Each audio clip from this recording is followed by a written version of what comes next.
Yes, hello and welcome to the Any Given Sunday Australia podcast, the only podcast that's happy to be awake at 7 o'clock on a Saturday, 5 a.m. on a Monday, all the times on a Friday. I love this time of year, Danny boy. We've hit Thanksgiving, and this is when the schedule just gets tightly packed. How good is Thanksgiving football? Like, whether you celebrate Thanksgiving or not, at least we've got Thanksgiving football, which has been an incredible start to the day, and I'm sure you're very happy about it. I am very happy. Charlie Pick, it has been a great start to my day. Great start to your day. Exactly what the Packers needed too. A win over like a real, like a rival and a good win. You know, it was great for them. And Thanksgiving it's a joyous time. You're giving thanks for that game. I did a Thanksgiving last Sunday, and I'm doing another one this Saturday because I have an American side to my family. And that was, I will say, one of the ways I first got really into football was about 10 years ago, was spending Thanksgiving over in America. And it is amazing when you live there and you have Thanksgiving lunch with this big family and everyone sits down and watches every minute of football for the whole day. And it was like 3 games back to back with all the time zones lining up. And that was when I was going, I've never seen a sport control a day like this before. And it works out really well here, as provided you don't want to get any work done on a Friday. It's wonderful.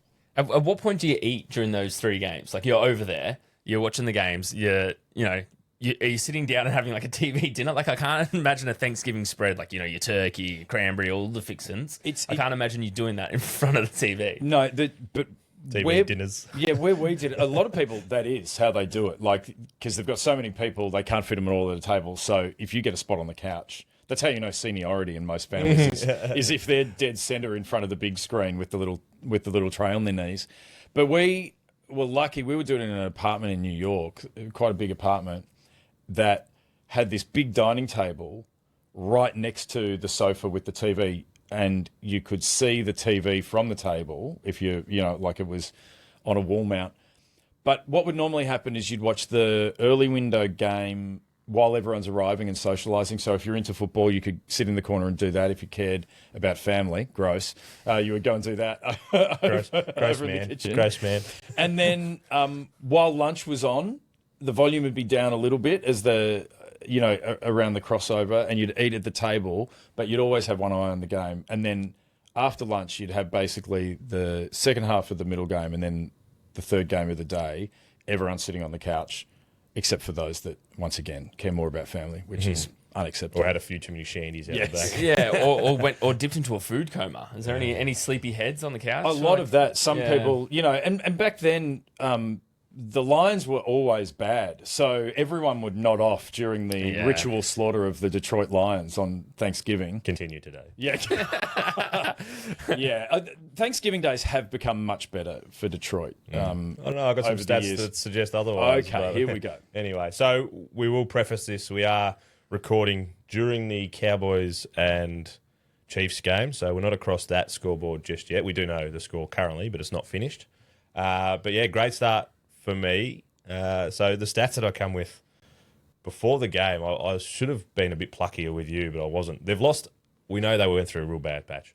18 in the last 25, they've lost. Now 19 in the last 26, they've lost. So the last few years, I think, is when they've won a few of those games. But I was going to say that as a sample, you're going back a long way. Yeah. But maybe that's I don't know how long they've been doing it. That could be their entire Thanksgiving run. Yeah. So it's not a great run, but I did see.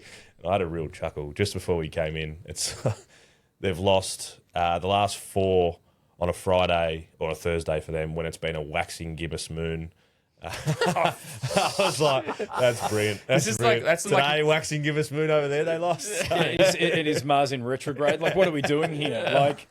Like if momentum is not a statistic, then I don't think waxing gibbous is a statistic that we're going to play. I took it and it worked. It's such like an ESPN stat. Like, where they just pluck something really random in, like, oh, this player is better than Tom Brady because he did X, Y, and Z on a Thursday at 12 p.m. with his eyes shut. It's like, the NBC animations that they always theme it, like, the games in Tennessee. You know, like it's a Titans game, so they're in Nashville. So they're down at a bar, and it's the players going, "Man, this offensive line has been singing lately."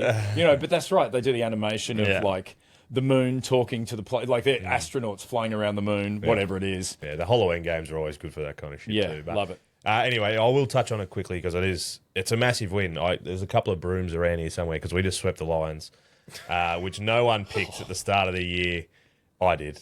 But it is huge. They're a game and a half behind us now. We've still got you guys hopefully do the job tomorrow, a Saturday game, which is enormous, against the Bears. That'll put us top of the NFC North again.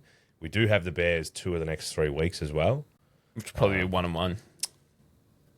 No. It could be, though. It could be. No, genuinely good. It was 1-1 last year. That feels like a burger bet. Yeah. Well, we've got a lot riding on the Packers and the Bears.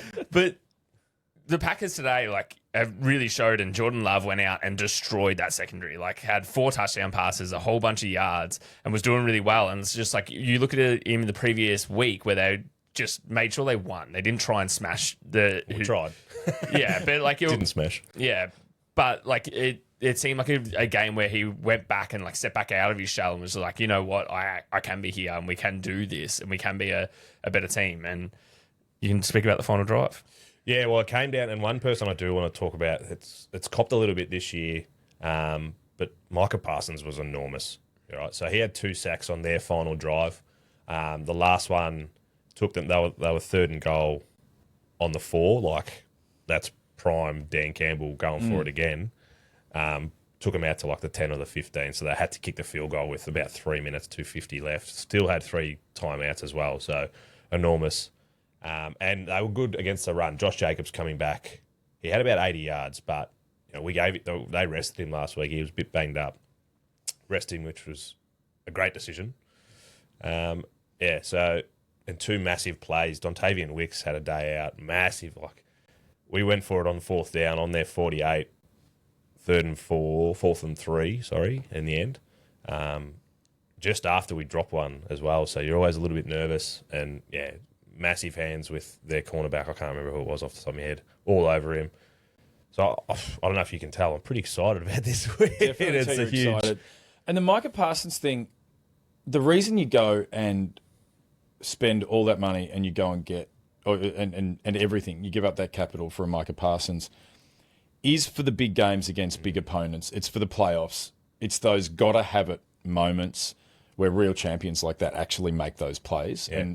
And you know, whether or not he's had returns in some, you know, every game in the season, you need those elite players in those real leverage moments that are the difference in a season between winning it all and not.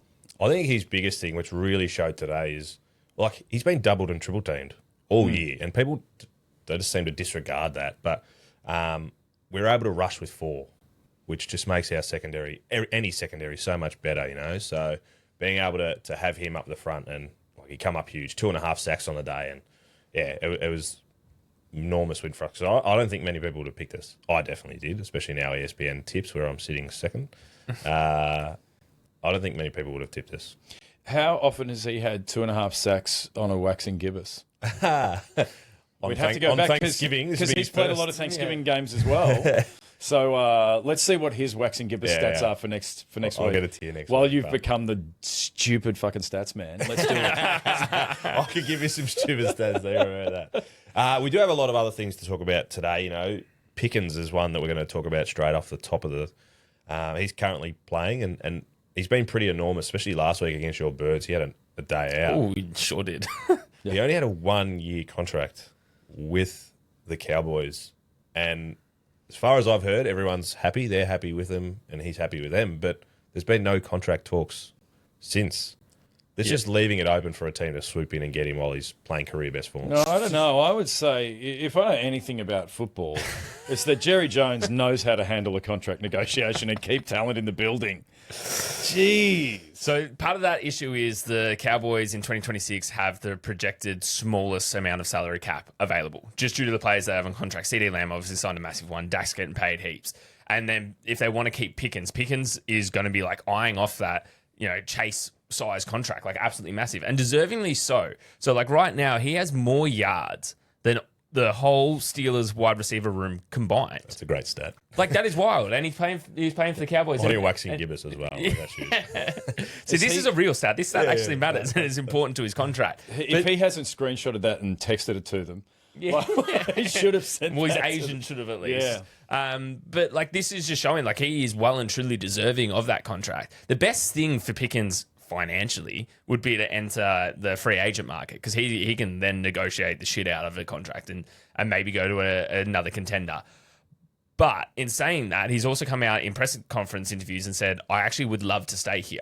And Dak wants him obviously to stay. Him and CD have got a good connection too. Huge connection. And like today, I know we've only watched the first half, but they definitely lent on CD because Pickens had such a big game last week. And like, How do you prepare? how do you prepare? Like, and but what a great weaponry to have if you can be like, all right, Pickens your week, CD Lamb your week. Like, you've got so many options there. So I think the only option really for the Cowboys moving forward is going to be this franchise tag, which is sitting at 28 mil. Perfect. Yeah, I was going to say, sitting around that 28 mil, they love a franchise tag out of Dallas. Do you think you'll obviously know Pickens pretty well? Do you think he's the kind of man to back himself and go that 1 year, 28 million? I do. It's interesting. He's an interesting guy. Like, he's matured a lot this year, but he is a headstrong guy and he backs himself. Like, he genuinely believes in what he can do. That's why he's in the situation he's in right now. So I could imagine him backing himself. I think the way it would play out, I'm sure they've had conversations already, but if his agent is any good, and I think the fact that he ended up at the Cowboys in such a good situation says his agent is good, then you have to get it to free agency so you know what you have to make the Cowboys pay. And they might have no cap space this year. Fine. You get a signing bonus. He's on a minimum for this year, and it's all back end, which we know the Cowboys have done before. You have a look how much Dak's getting paid now. They know how to have those big back end deals. I think he will back himself. I think it's a good sign for the Cowboys that he wants to be there. There's not many players that get to the end of their contracts and say, I'm pretty happy to stay here. So, And especially someone who's going to be pushing for such a big contract too. I guess it kind of just shows like, when you have an amazing year, you're going to feel good about the way that you're playing. And he's having like a career year on his final year of his rookie contract. It's crazy how that happens sometimes, isn't it? It is very good though. Like, and I'm sure he realizes it, and we touched on it. It's the situation that has been so good for him. He's not the number one receiver. He's not under that pressure. And if you're taking on the Cowboys, you want to take Lamb out before you have to deal with Pickens. And similar to when Tyreek and Waddle were playing at Miami, that just frees Pickens up to play a lot looser, a lot freer, and rely on his traits. That situation would be really appealing. The thing about the franchise tag, though, that's a $28 million hit to the cap. So if they've got the least cap space of any team in the league, that tag hurts. might work, but that's still like solid. You can't. There's nothing you can do with the tag. That's cash none of that up can front, be. done. Yeah, that's right. None of it can be. Where if it's a contract, you can kind of kick it down the road to be like, oh, we've signed guarantees to start with, and so it's interesting. And Jerry kind of feels like he only really responds to a strong arm back. So getting him to free agent would play in his favour. Jerry's just started calling him just George as well. Oh. He's like, now George, we've got some contract stuff to do. Jorge. Nice. That'd make me nervous personally, but and also just a good story. We see so often players with heaps of talent who have quote unquote attitude issues, and it's good to see someone have a change of place and just excel. And someone with heaps of talent actually make the most of it. It's actually that's a good story. Absolutely. I see him staying, but because they love their offense. Like they paid Ezekiel Elliott a lot of money, so they love their offense. One thing that I find it very intriguing at the moment, and your Eagles are part of this, is players coming out of retirement to come back into teams. Now they do seem to be so Brandon Graham did it a couple of weeks ago. Frank Ragnow has just signed with or come back out of retirement for the Lions, the big centre. The centres, I kind of get it because it's such a hard spot, and if you can have a rhythm with the QB, it makes a big difference. Jason Kelsey is number one in that kind of spot. But surely we've got enough players that are young enough and still in the NFL to bring up. Like, Yeah, so I'll touch is on this concerning? Brandon Graham. So the part of the reason that they brought him back, is like the Eagles defense was struggling. And like part of that, we don't know if it was a locker room issue. It can't be Vic Fangio, because Vic Fangio dialed up one of the best defenses last year, where we went on our Super Bowl went on to win the Super Bowl run and won. But like part of that was like the culture, everyone buying in, all that sort of stuff. And then we lost so many players on the defense. So bringing back Brandon Graham, even if it is just as a locker room man, like I know he's gone out there and he's played a few snaps, but he's not out there all the time. Like, and when he is, he's making a difference. But I think a lot more of it, for at least let's say for the Eagles, is that like, bringing back that guy that can like really bind the team back together. Someone who was the captain of the defense and like went out there, tore his bicep halfway through the season and made sure he was back by the Super Bowl. Like, it's an incredible story. And to bring someone back like that, I think it's more of a motivational thing rather than a player playing a certain position. I think that absolutely is true. I think it's a bad policy when you're doing what the Bills are doing at the moment, which is they are so banged up, they're missing so many people. They just signed Shaq Lawson, linebacker, back to the Bills. And he was too old last time. Like, that was a desperation move the last time he was at the Bills. And what a lot of, like, Mafia are saying, a lot of other people are saying, yes, it's after the trade deadline, but you can get anyone off any practice squad anywhere in the NFL. You can sign people off practice squads. It doesn't affect the trade window. And that's where you should be looking for value. And there are teams who've signed people off practice squads and they get big contracts the next year because they play well given that opportunity. And so it depends who it is and why you're bringing them back. Someone who can lead, locker room leader, great. Just, we get them because they know the system, but they come in on a Zimmer frame. It's a terrible policy, and you'd much rather get a young player with traits who hasn't had an opportunity and just let him rip. Particularly What's if the you're point of having a desperate. scout team if you're not going to go and scout? Yeah. Well, but on the Lions as well, like bringing back a center, exactly what you're saying. That center is doing so much for that offense. Like, he is helping, see what protection is coming, see who's rushing, who's doing what. Like, that is so important. And he will shout stuff back out to the quarterback as well. So, like, that is a partnership. The center and the quarterback is a partnership. So bringing back, especially when your offensive line, like the Lions, is struggling a little bit, and you're not winning games, and you're not winning games that you should win, then bringing back a center when you had a really successful year the year prior is definitely worth doing. And close to impossible to get a rookie center who hasn't been in your system this late in the season clicking at center. Like that's a complex. It's like middle linebacker. You can't run the defense. You can't have the green dot if you're a rookie and you haven't done it. They'll move a right guard to center before they bring in a rookie center. Yeah. They'll rather someone who doesn't play that position, who's been on the offensive line for the whole That's season. why you see a lot of troubles too when the right guard's in there. You're like, he played center in high school and he knows what he's doing. Yeah, but like it's still a better option than pulling running a back rookie who's subbing in his kicker because he did it in He high does school. it. That happens a bit too. He played soccer in a park the other week. That's the only thing, center. But he's still he's eligible as of next week, which will be week 14. They said he realistically won't play till, so that's 14 weeks, 15 weeks of no continuity. Like, he's gonna have to turn it around pretty quickly, I'd imagine. But I like Big Frank the Tank anyway, so bring him back. He's a locker room and because you're guy. not playing them anymore for the rest of the season, is that why? We won't. They won't make playoffs now. So, another player who I found this, I don't know what, I kind of chuckled when I actually read it. It was probably a little bit rude, but Justin Fields, he felt a little bit blindsided. He's been benched this week. Tyrod Taylor's starting for the Jets. Charlie, does he have the right to feel blindsided when he's having a year that he is? I do think I think he does, purely from the point of view that if you watch what was happening with the Jets, it really felt like it was an ownership getting involved, making public statements. No, Outside, not yeah, the Jets. I know. But it was ownership speaking before the coach spoke, which is no good, and before the GM spoke. And they're talking about, and definitely you saw it. It was a few weeks ago. We talked about it. A press conference where Justin Fields walks in and he gets asked about the owner saying that he needs to be benched, and so that is this is more a Jets problem than a Justin Fields problem. He has had parts of games where he's played well and he's shown that he can do it. I think he's a much better player than his stats and the performance looks this year. And if you look at the Jets, it's not Justin Fields' fault that they haven't. He won with games 60 yards the other week. Yeah. I think he's been a better running back than he has been quarterback, Danny. Yeah, but like you just got to look at the Jets franchise in recent history, right? So they bring in Aaron Rodgers, right? Never heard of him.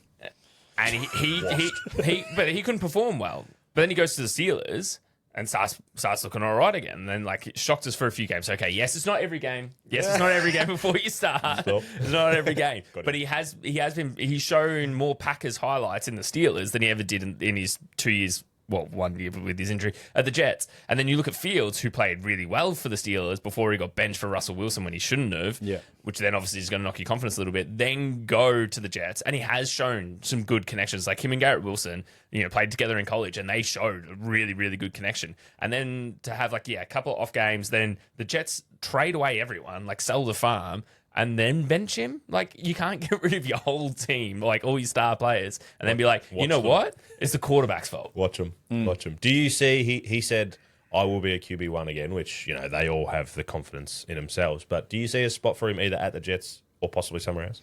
I do think he can be a starting quarterback in the AFL, yeah. I think he's a QB1, and I think there will always be teams that need someone enough that he's a very good option for them. And I think you can do a lot with him. This is a controversial take. Love it. I think he would do just as well at Miami as Tua Tagovailoa has been doing. Well, there's every chance he doesn't make it through this year with right. concussion. So, but that's I would say if I were the Miami Dolphins and I was trying to keep my job and I was desperate, and obviously they are, I don't think Tagovailoa. I don't think he's the option going forward, and you would have more luck because if the QB class isn't good coming out of college this year, rather than risk it on a not that great, draftee, Prospect. Yeah. You would take Justin Fields and you'd find a way to build around him with Achane running the ball so well, with a receiver like Waddle who is of a Wilson caliber potentially.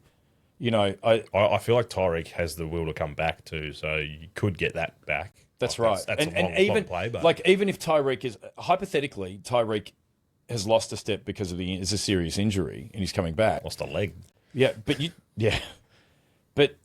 you stick Tyreek in the slot and have Waddle out wide. Who's stopping that? Like that's you'd love to be throwing to that. Fields can hit that. He's actually all right. He's taking some of the shorter stuff. He's pretty good at it. You could see Tyreek Hill as well stepping back into more of that like Devonta Adams for the Rams position. Exactly. So just really quick, fast step, and not actually like he's catched more 1 yard touchdowns than anyone. Leading the league. leading the league Apparently in leading the league, yeah. 1 yard touchdown. But like you can put Tyreek Hill in that position as well. Like reuse him. Like change his game. Like if he does come back from injury, like it was terrible, but reuse him in his game in much more shorter, quick, explosive plays. Then he doesn't have to run down the field and get injured again. Have a look at what the Patriots have done with Stephon Diggs coming back off an injury there.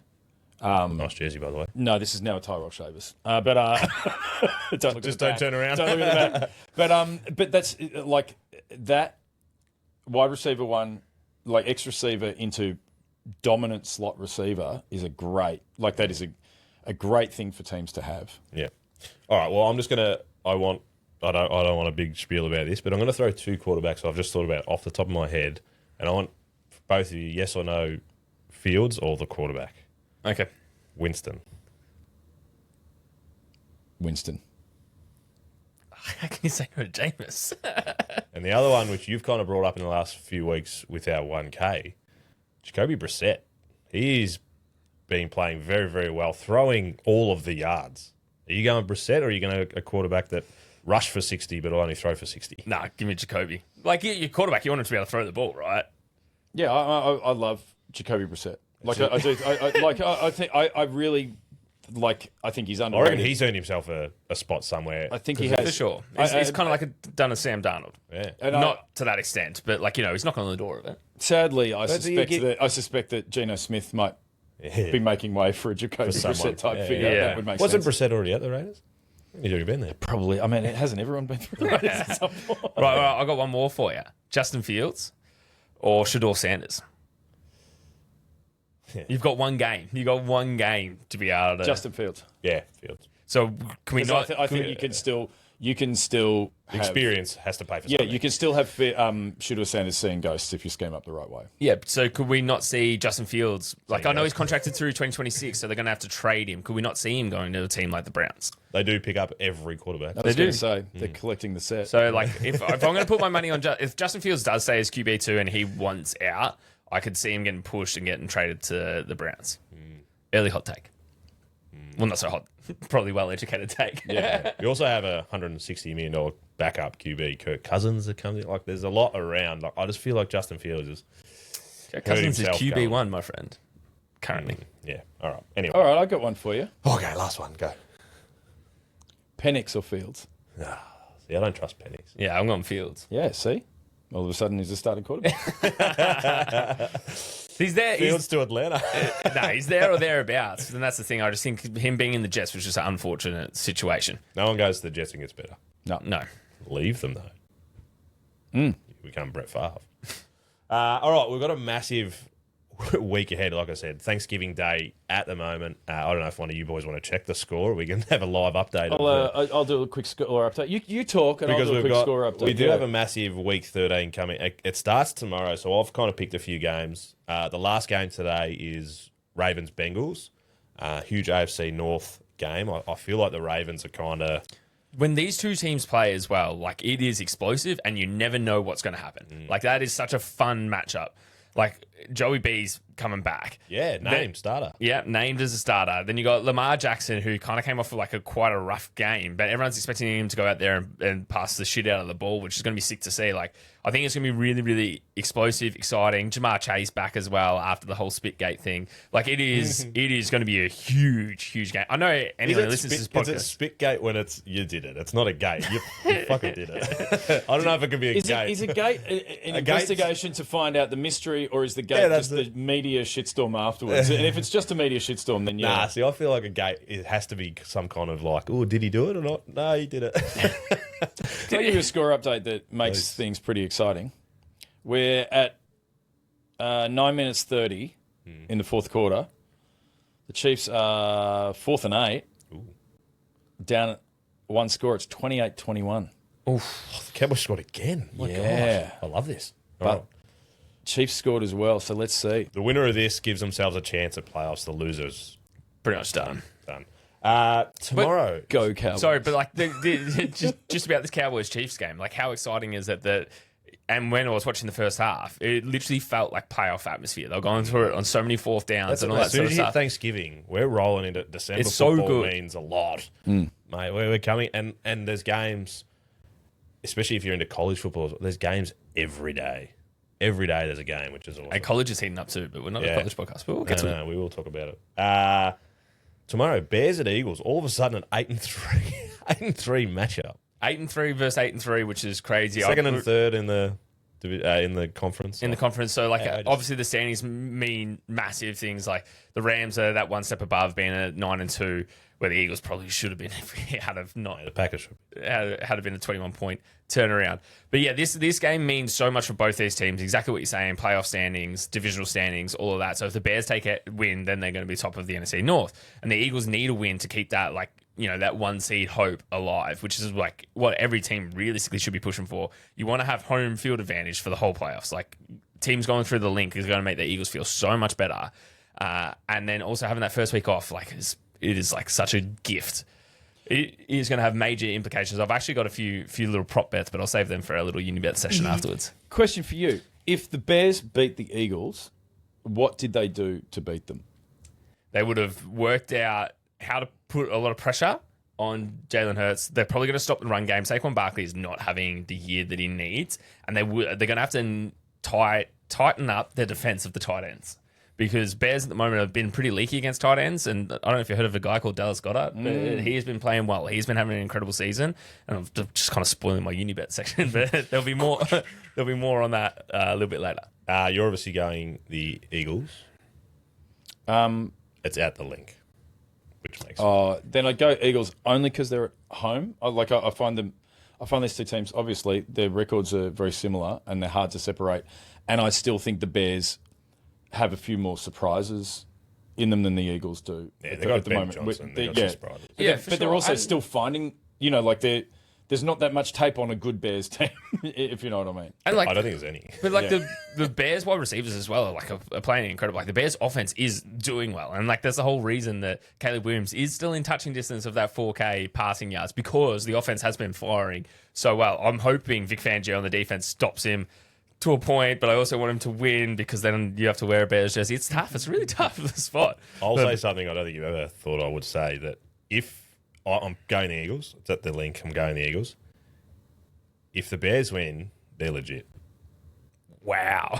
If they can beat you At the link. at the link, Yeah. they're legit. So if the But Bears... I've been suggesting that they are legit. I have not. I know, but no one thinks you're rational when it comes to the Bears, Yeah, so that's Right. fine. But also forget about the Bears being legit. If the Bears beat the Eagles at the link and the Eagles lose, like forget Super Bowl, forget the playoffs. Like that is, you can't lose. That's why it's such an interesting game. That's why it's I know, an interesting yeah. game once. Yeah, but you can't lose to the Cowboys on a 21. Like you shut them out for the first half, and then and then they shut you out in the second half and go out and win in the final drive. You can't do that. Like that realistically should have been a wake up game for the Eagles. Everyone in that locker room should be thinking, all right, we've got to win out from here because it is the road to the playoffs for the Eagles. You're 8-3. You need to be winning games and getting them mentality and beat every single team and comfortably start beating teams again. We haven't comfortably beaten anyone, and it's, I wouldn't Green Bay Packers, mate. We only beat.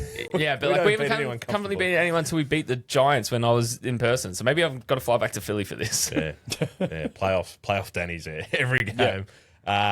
You've just convinced me. You're going to beat them by 10 plus. Playoff Danny Webb is a good nickname. That's a solid nickname. Texans at Colts. This one's juicy for a number of reasons. The Colts Are the Colts on a slide? Colts, I think, could be on a slide, and I don't think it's a shock.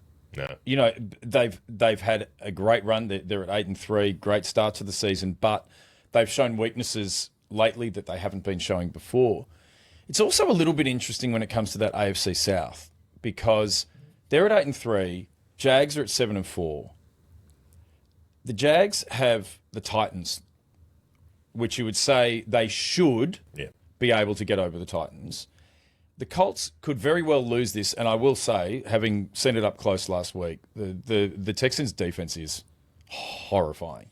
Like they are tough, and if Josh Allen was struggling against that defense, I think Danny Dimes could be under a lot of pressure. So, what I would say is, like after this week, it could be two teams with 8-4 at the top of the AFC South, which really starts to change the playoff picture. It also puts some pressure on some other wildcard teams in the AFC. And one of them on track for 13-4. Just so you know. Go Jags. No, but as well, like we saw last week where the Chiefs managed to stop Jonathan Taylor. Like stop Jonathan Taylor in the rush game. And then, yes, it was a massive comeback game as well. And the Chiefs won in overtime. They actually didn't lead the game at all. They led the game for 0 seconds in that game when they beat the Colts. But they did figure out, you stop Jonathan Taylor a little bit, you almost can stop the Colts.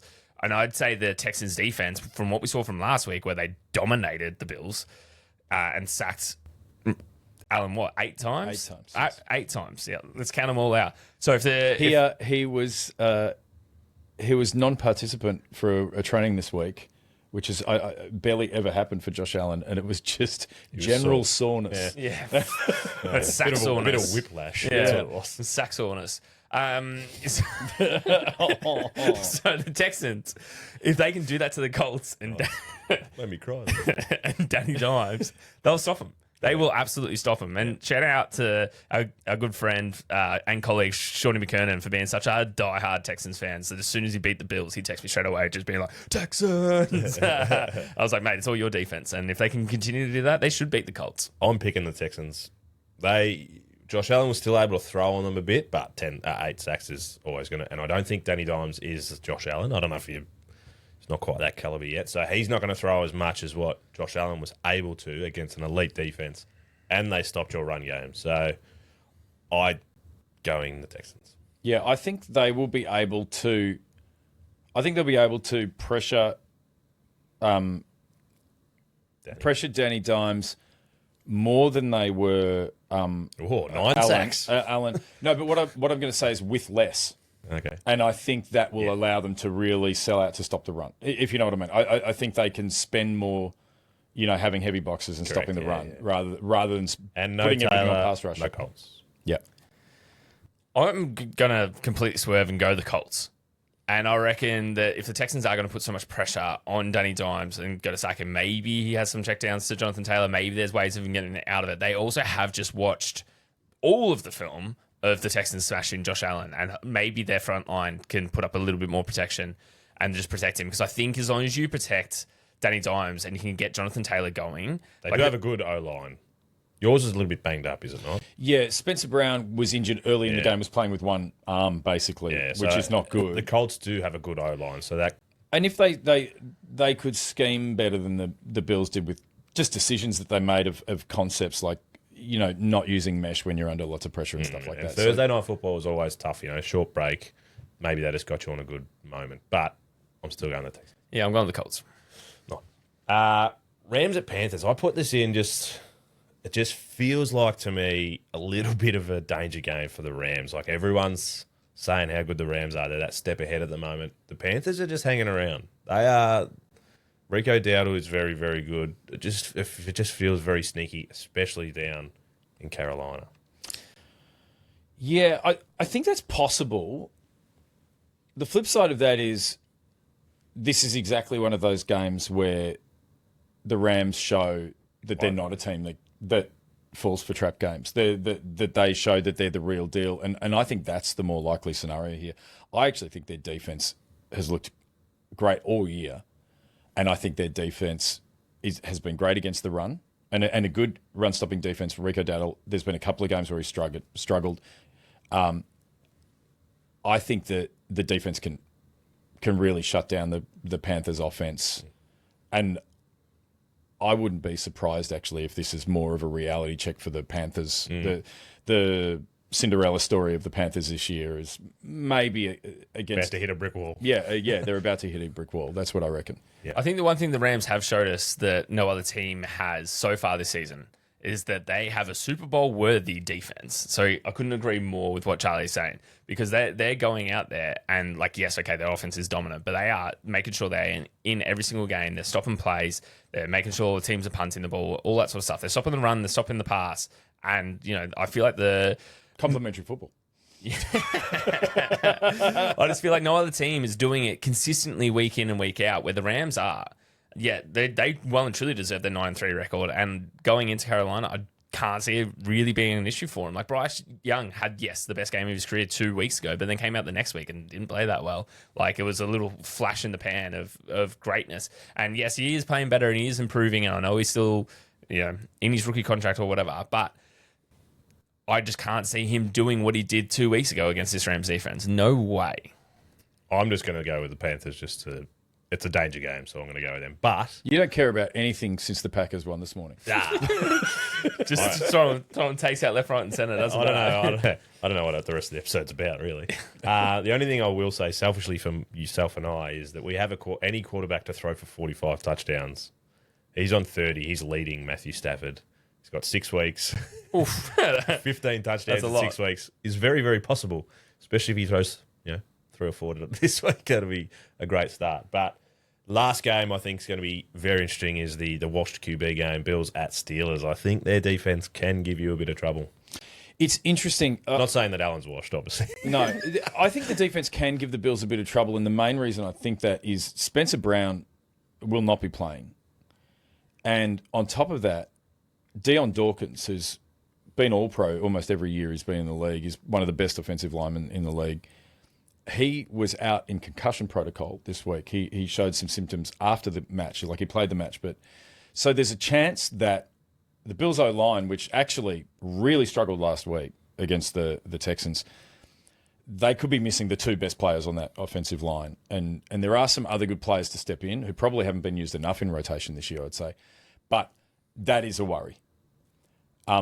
Particularly, I think the big key for the Bills to beat the Steelers is they could almost win it on the ground with James Cook. Like if their line works, I think they can run the ball on the Steelers well. If they get the run game working, it should be okay. But if that line is struggling, then and the run game gets a bit stuck in the mud, then this could be tough for the Bills. That said, I think the Steelers have had some great games where the defense has all clicked, but their secondary has also had some really bad games. Yeah. And the Bills are all over the place at wide receiver. They got rid of Elijah Moore left this week. It was a mutual agreement. Brandon Cooks has just come into the side, trained. Did he? Yeah, he's signed with the Bills, trained. I think he will start. Keon Coleman sat out 2 games for disciplinary reasons. After a good start to the season, I think he was more maligned than he deserved to be. If he comes back, he'll be highly motivated. Tyrell Shavers didn't get an opportunity to do anything last week after the best game of his career. If he's back in, Josh Palmer's looking good. Maybe the Bills are coming back fired up after losing a game they should have won last week. You hope so. You bloody You hope. would hope so. But Aaron Rodgers, despite being washed, broken down, a clapped out old mare, And broken. and mentally not right. Despite all of that, he gets the ball out quickly, and our pass rush has completely fallen apart. Our best players are either out or too injured to really do anything. We're missing interior defensive line, so there's a chance that Rodgers is getting it out quickly. Metcalf is coming in like he's a maybe. It looks like he might start, but he was injured. It's more of a tight end. Like his tight ends have been getting a lot of balls. So. Yes, but the Bills have the best defense against tight ends in the NFL this season. Their average per game is 6 yards total to tight ends. So That's crazy. So that is so that's Have you what seen makes it, Washington? He's enormous. yeah. But that's I reckon what's he'll be able to interesting. pick up and walk 6 yards. But that's what's really interesting is it's going to come down to that. The tight ends, that could be where it's decided. battle, yeah. And the fact is, it's one of the best tight end rooms Is in it the league. Kincaid? Is he still out? Kincaid is 50-50 to come back. I think there's a chance he's still out. And so it's Knox and Hawes. Hawes is a lot better than his draft position would suggest. But that battle of the Bills tight end, like defending tight ends versus that great group of tight ends at the Steelers, that's going to be a really interesting one to watch. And a lot of fantasy teams are riding on it. Danny, this is playoff implications. Both sides. Steelers have got the Ravens breathing down their neck, if not in front of them after today. Bills are chasing the Patriots. Whoever loses is on the back foot here.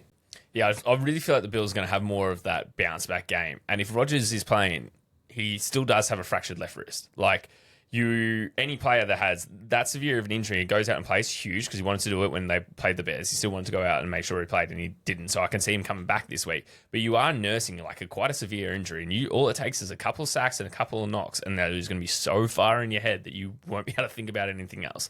But he's also too much of a competitor that he won't want to step off the field. So I feel like that injury is going to play more to this than what any of us are giving it credit for. So I'm taking the Bills. It's Acrisure. Is that the name of this? I was Acrisure. about to call it Heinz again. It hasn't been Heinz for a couple of years. There's It's no always- it's always feeling. Heinz in There's my- no feeling saying Acrisure. Nah, it's Stadium, always is it? Heinz in my heart. I like the Steelers at home. I hope it's a snow game. That'd be delicious. I know it's snowing in the Packers, so I'm hoping it's snowing everywhere. I just feel like if it's not snowing, this is going to be a 38-41 kind of game. Like you guys are just going to go out and absolutely tear each other's defenses apart.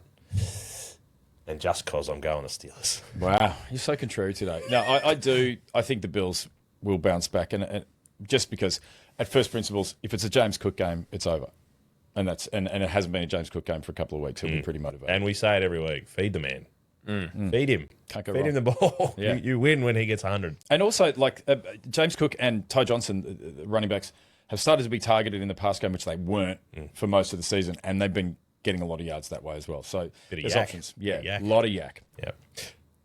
Thank you, mate. Incredible. Absolute pleasure. Thanksgiving. Happy Thanksgiving. Seriously, listening to this, think about what you're thankful for. And I have to say, I am thankful to sit down with you guys and talk football twice a week. What an absolute joy it is. So go off and do your satanic gambling, and I'll be off considering what I'm thankful for. Because it is time for our First Down Friday, brought to us by our good friends at Unibet. Danny boy, my First Down Friday last week, Charlie sitting there wearing his Shavers shirt and Shavers Kicked me right in the agates last week. Didn't touch the ball, I don't think. Your First Down Friday, it is currently live.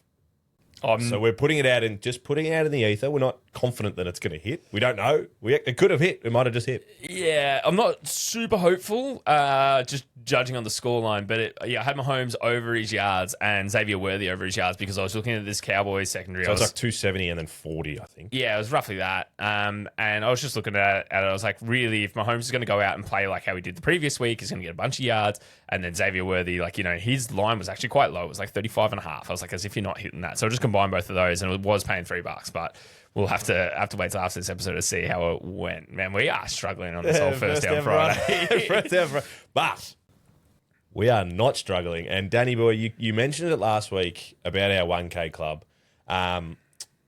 Besides that, get on our featured bets. We've got featured bets each week. They're going to grow more and more as we get to the end of the season. Like, we are cooking in our featured bets. Our SEN bets, if you listen to us on SEN, we haven't missed SEN like 4 weeks in a row or something. And they're $7, $8. You're getting some serious juice there. But our 1K club, mate, you find that on the featured bets. You kind of touched on something last week, which I didn't even know about until you did. What are we running with that? Yeah, I hit you live on the episodes. Yeah, so we were planning on, we had 5 weeks left, not including the week 17, because who knows what's going to happen in week 17. So we have 5 weeks left, and my plan was we'll start with a little $10 bet. It was paying $3, so you're walking away with 30. Then to roll that full winnings into the next week. But Unibet is onto us, right? So we sent through our 4 quarterbacks, and they have dropped the odds to $2.50 because they know, we are scared. We're winning almost every single time. I think we've dropped one since we started this, And we were stiff. And it was That was injury late. It was injury late. But anyway, so we've only dropped one. So the whole plan is now we're gonna make 1K from the 1K club. So we're gonna turn this $10 into $1,000. Follow along with us. So we're gonna roll it every single week. So your entire winnings that you win, chuck it on the next week. We're not gonna lose for the rest of the season. We're gonna all walk away with an extra 1K in our pocket. And we're going to be smart. They're only going to be the Monday, Sunday games. Yeah, so I'm not a big fan of the Thursday game. Shout out to Rockard Analyst, who is one of my punting partners. He was like, "Oh, should we look at the Thanksgiving games?" And I'm really thankful. That is something I am thankful for that we didn't touch on those, because those Thursday night games or Friday night games or whatever, it's so unpredictable. Prime time, bigger lights, bigger stage. Hence our 2-1. Yeah, yeah. We need to rethink First Down Friday for next year. But anyway, back to the 1K club. So this week we are looking at Matt Stafford, Jacoby Brissett, Josh Allen, and Drake May all to combine for 1,000 passing yards. Stafford playing the Panthers, got to get it done. Brissett has not let us down at all this year. He's averaging 300 plus yards. Josh Allen, we're thinking about a little bounce back game after he got destroyed by the Texans.